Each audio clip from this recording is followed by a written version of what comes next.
Hello students, welcome back to Dev coaching. Dev coaching के इस online platform पे आपका पुनः एक बार स्वागत है। आज हम क्लास 10 के विज्ञान विषय के अंतर्गत चैप्टर नंबर 2 जिसका नाम है अम्ल, क्षार एवं लवण के अगले टॉपिक का अध्ययन करेंगे, जो है क्षारों के भौतिक तथा रासायनिक गुण। इसके पहले वाले लेक्चर में हमने इस चैप्टर में अम्ल क्या है पढ़ लिया था, अम्ल के प्रकार पढ़ लिया था, अम्ल के भौतिक गुण पढ़ लिए थे, उसके रासायनिक गुण पढ़ लिए थे। उसके बाद हमने क्षार पढ़ा था कि क्षार है क्या, क्षार पढ़ लिए थे, क्षार के प्रकार पढ़ लिए थे। आज हम पढ़ेंगे क्षार के भौतिक गुण तथा रासायनिक गुण। यहाँ मैंने हेडिंग पुट किया हुआ है क्षारकों।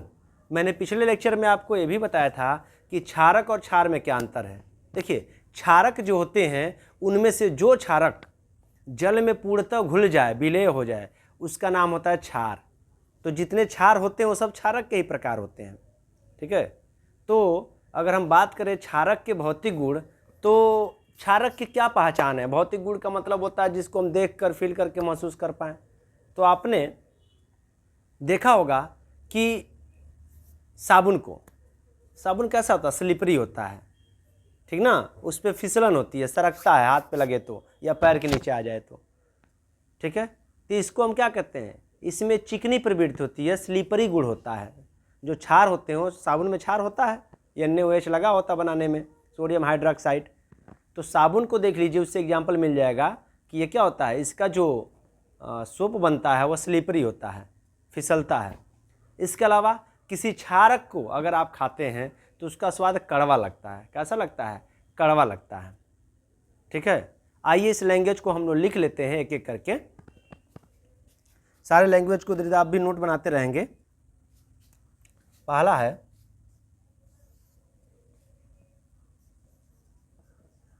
क्षारक अम्ल से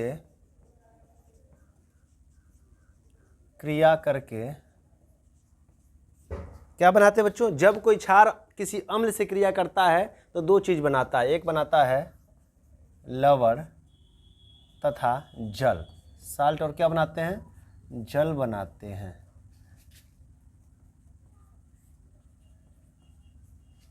अगर दूसरे गुण की बात करें तो आपने अम्ल का गुण देखा था कि अम्ल को जब हम नीले लिटमस पेपर पे डालते थे तो उसको लाल कर देता था। क्षारक का प्रभाव देखिएगा, क्षार को जब हम लाल लिटमस पेपर पे डालेंगे तो वो लाल लिटमस पेपर को अगर वो नीला कर दिया, इसका मतलब उस लिटमस पेपर पे हमने क्या डाला हुआ है, क्षार डाला हुआ है। तो इसका अगला गुण क्या हो जाएगा, क्षारक लाल लिटमस पेपर को नीला कर देते हैं। यह इनकी पहचान है। लिटमस पेपर से चेक कर सकते हैं कि क्षार है। लाल लिटमस पेपर को मैं यहाँ पर अंडरलाइन करता हूँ, क्या कर देता है, नीला कर देते हैं। ठीक है, अगला गुण में आइएगा तो क्षार का जो स्वाद होता है, मैंने क्या बताया, खारा होता है। कैसा होता है, खारा होता है। अम्ल का स्वाद खट्टा था, क्षार का स्वाद कैसा लगता है, खारा लगता है। तो यहाँ पे लिखिएगा क्षारकों का स्वाद खारा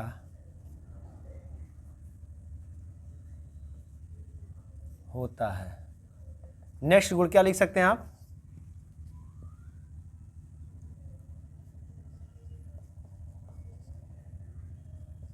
क्षारकों का जलीय विलयन।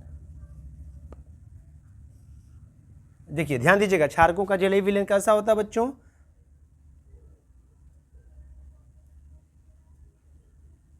बताइए, क्षारकों का जलीय विलयन कैसा होता है। मान लीजिए किसी क्षारक को हमने जल में घोला तो क्या करेगा, मैंने क्या बताया हुआ है, साबुन का गुण बताए थे। साबुन कैसा होता है, चिकना होता है। ठीक है, जिस पर हम पैर रखते हैं तो फिसलता है। तो अगर हम किसी क्षारक को जल में डालते हैं तो उसका जलीय विलयन भी क्या होगा, चिकना होगा। कैसा होगा, होना चाहिए, जलीय विलयन चिकना होता है। ठीक है, नेक्स्ट गुण लिख सकते हैं जैसे आपने देखा था अम्ल के बारे में, अम्ल को किसी पत्ती पे, किसी कागज पे, किसी कपड़े पे, किसी लकड़ी पे जलाने पे उसकी प्रवृत्ति कैसी थी? संक्षारक, माने उसे गला देता था, जला देता था। तो क्षारक में भी ये गुण पाया जाता है। अगर कोई क्षारक त्वचा पे गिर जाए, कोई क्षारक लकड़ी पे गिर जाए, कपड़े पे गिर जाए, पत्ती पे गिर जाए, पेड़ों पे, तो वो उसे क्या कर देता है? गला देता है। तो इसकी प्रवृत्ति भी कैसी होती है? संक्षारक प्रवृत्ति होती है। तो लिखेंगे क्षारकों की प्रकृति अम्लों की भांति, अम्ल के जैसा इसका मतलब हुआ, अम्लों की भांति क्या होती है? संक्षारक होती है। अर्थात क्या कहेंगे बच्चों इसको समझाने के लिए? अर्थात क्षारक कपड़ा, लकड़ी, कागज आदि को गला देते हैं। गला देना मतलब ये संक्षार की प्रवृत्ति, आदि को गला देते हैं। तो अगर कोई पदार्थ है और वो पदार्थ ये गुण दिखा रहा है, भौतिक गुण, तो यह हम मान के चलते हैं कि वो क्या होगा? क्षारक होगा। ठीक है, आप एक बार इसको नोट कर लीजिए, फिर मैं इसका रासायनिक गुण बताता हूं आपको। ओके बच्चों, उम्मीद है आपने नोट कर लिया होगा। अब मैं इसे इरेज कर देता हूं और मैं क्षारकों का आपको भौतिक गुण बता चुका हूं, मैं अब रासायनिक गुण बताने जा रहा हूं। ठीक है,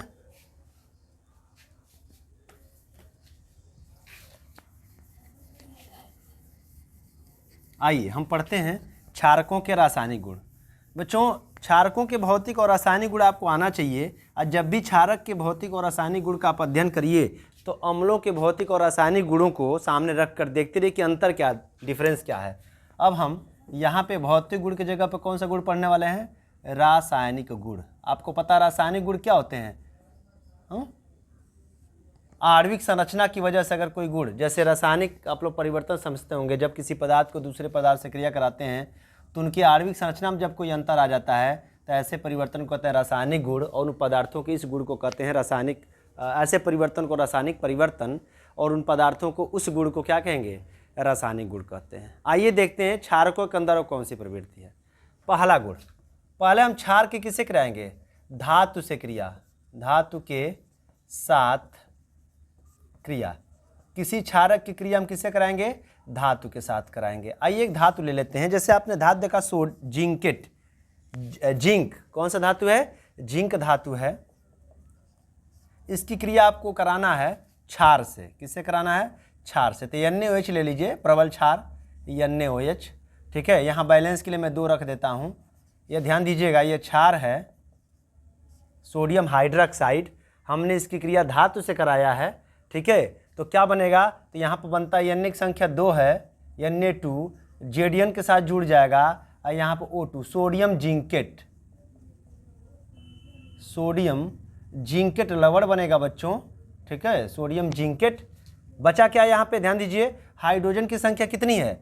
1 यहाँ है और 2 आगे हो जाएगा, तो 2 के में 2, यानी हाइड्रोजन हो गया यह हाइड्रोजन गैस।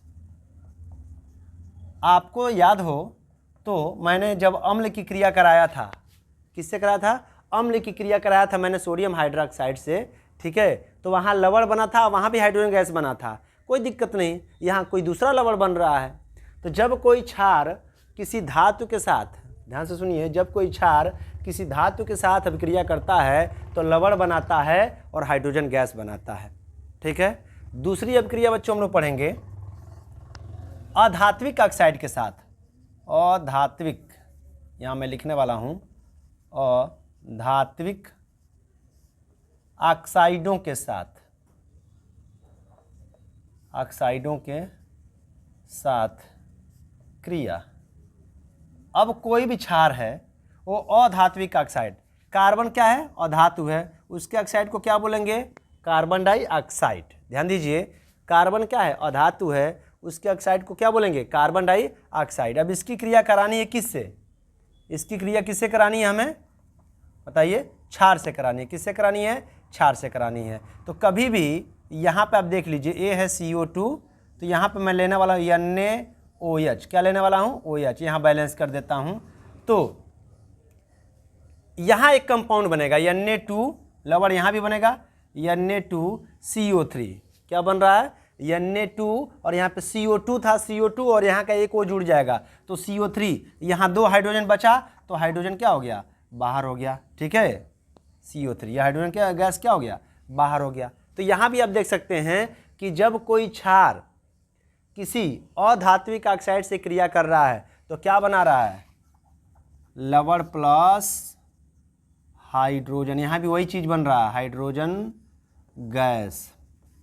ये क्या है, इसका नाम है कार्बन डाइऑक्साइड, कार्बन डाइऑक्साइड। और NaOH को क्या बोलते हैं बच्चों सोडियम हाइड्रॉक्साइड, सोडियम हाइड्रॉक्साइड। आपको ध्यान होना चाहिए कि सोडियम हाइड्रॉक्साइड एक क्षार है, क्या है क्षार है, और कार्बन डाइऑक्साइड एक अधात्विक ऑक्साइड है। जब हम क्षार की क्रिया धात्विक ऑक्साइड से कराते हैं तो लवण बनता है और क्या बनता है हाइड्रोजन गैस बनता है। तीसरी अभिक्रिया, अगर क्षार की क्रिया अम्ल से कराई जाए, यहाँ पे आप देख सकते हैं दिया हुआ, अगर क्षार की क्रिया, इन दोनों को नोट कर लीजिए फिर इसको इरेज करते हैं।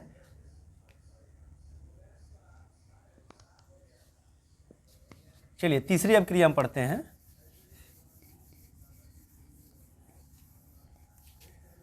तीसरी अभिक्रिया में अम्ल की क्षार, या ऐसे कर लीजिए क्षार की अभिक्रिया पढ़े तो उल्टा कर लीजिए, क्षार की अम्ल के साथ क्रिया। बच्चों इस क्रिया को पढ़ने के दो फायदे हैं, यह अम्ल के लिए भी हो जाएगा और क्षार के लिए तो पढ़ ही रहे हैं। मान लीजिए कोई क्षार है NaOH, क्या है NaOH, इसकी क्रिया अम्ल से करा रहे हैं, किससे करा रहे हैं अम्ल से करा रहे हैं। तो Na होता है प्लस और Cl होता है माइनस, तो बाहर क्या निकल जाएगा NaCl, क्या निकल जाएगा NaCl, और यहाँ दिख रहा है OH और यहाँ दिख रहा है H, तो H और H दो H हो जाएंगे, एक ऑक्सीजन, तो क्या बन जाएगा H2O, H2O। मतलब क्या समझते हैं, जब किसी भी क्षार की क्रिया अम्ल से कराते हैं, या आप दूसरी भाषा में बोल सकते हैं अम्ल की क्रिया क्षार से कराते हैं, तो क्या बनने का चांस है लवण बनेगा और क्या बनेगा जल बनेगा, लवण बनेगा और क्या बनेगा जल बनेगा। समझ रहे हैं।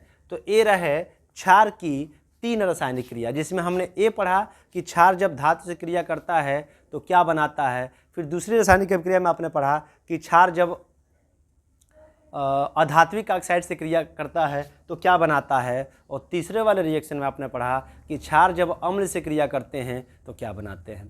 ठीक है, तो आज के लेक्चर में आपने क्षार के भौतिक गुण पढ़े और फिर पढ़े क्षार के रासायनिक गुण।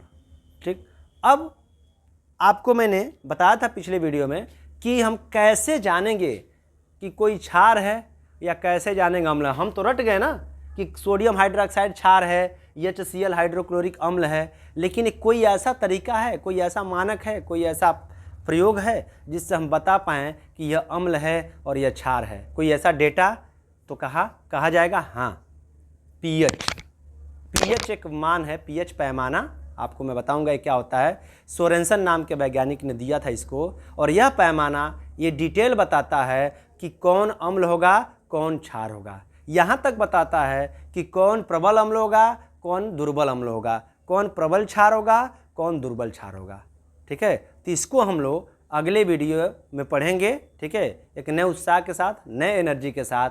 इसके पहले मैं कहूँगा कि आप अभी तक जितने भी वीडियो देखे हैं उन सभी के नोट्स सिस्टमेटिक अपने कॉपी पे बढ़िया से बना लीजिए, कलरफुल पेन का प्रयोग करते हुए, ताकि पढ़ते समय आपको किसी समस्या का सामना न करना पड़े। ठीक है, दिवाली का समय है। ठीक है, आज धनतेरस चल रहा है, कल क्या है हमारा दिवाली का त्यौहार है। तो यह त्यौहार हमारे जीवन में बहुत सारे खुशियों को भर देता है। ठीक है, इसे हम फेस्टिवल ऑफ लाइट बोलते हैं। ठीक है, और हम दीप जलाकर यह कामना करते हैं कि हमारे अंदर का जो प्रकाश है वह क्या हो जाए और ज़्यादा प्रफुल्लित हो, और जो हमारे अंदर का अंधेरा है वह इस प्रकाश के तले समाप्त हो जाए, यानी हमारी मन की बुराइयां समाप्त हो जाएं। तो हम दीपावली मनाकर यही आग्रह करते हैं भगवान से, ईश्वर से, कि हमारे अंदर की सारी बुराइयां क्या हो जाए, समाप्त हो जाएं। ठीक है, दिवाली की आपको बहुत बड़ी शुभकामनाएं, ढेर सारी शुभकामनाएं। ठीक, पटाखे जलाने से परहेज करेंगे, क्योंकि आपको पता है कि प्रदूषण हमारे लिए या पूरे विश्व के लिए बहुत बड़ा मुद्दा है, क्योंकि प्रदूषण से हमें विभिन्न प्रकार की बीमारियों का सामना करना पड़ रहा है। और पटाखे में बहुत सारे केमिकल्स होते हैं जो जब जलते हैं तो केमिकल्स वातावरण में रिलीज हो जाते हैं, जिसकी वजह से वायु प्रदूषण, साथ ही साथ ध्वनि प्रदूषण होता है। तो इन सभी का ध्यान देते हुए हम इस बार दिवाली को प्रदूषण मुक्त मनाने का फैसला लें, प्रण लें। और दिवाली अगर एंजॉय करना ही चाहते हैं तो आप विभिन्न प्रकार के पकवान बनाइए, घरों को सजाइए, साफ़ सफाई का ध्यान दीजिए, रंगोली बनाइए, इससे भी हमें खुशी मिलती है बच्चों।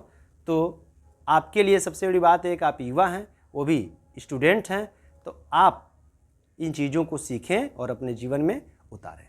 इन्हीं सब शब्दों के साथ आपको मैं धन्यवाद देता हूँ। एक बार पुनः बहुत बहुत धन्यवाद। Thank you.